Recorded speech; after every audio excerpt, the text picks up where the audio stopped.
During the monsoon season, heavy rains frequently cause flooding in underground parking lots across the country.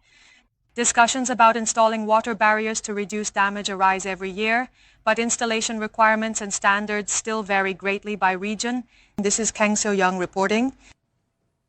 Flooding in underground parking lots caused the deaths of 7 people in a Pohang apartment in 2022 and 1 person in a Nonsan Chungnam office tower last year.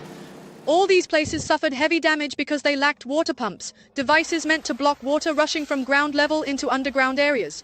How much could water barriers help in preventing flood damage? A water barrier was installed at the entrance of an underground parking lot, simulating a nearby river overflow by setting up a water tank full of water in front of it. Despite simulating flooding of about 50 centimeters, nearly no water leaked past the water barrier. When properly installed, water barriers can greatly reduce damage, but the problem lies in the inconsistent installation requirements across regions. Even though the Ministry of Environment labels these areas as flood-prone, some places don't have to install water pumps depending on the risk level.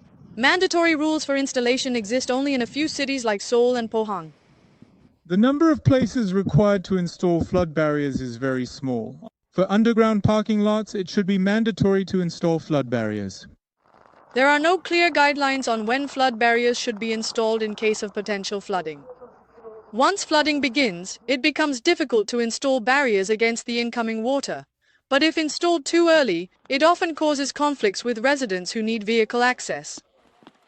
If the road floods, barriers should be installed, right? But we haven't received detailed training on specifics like how much rainfall per hour triggers it.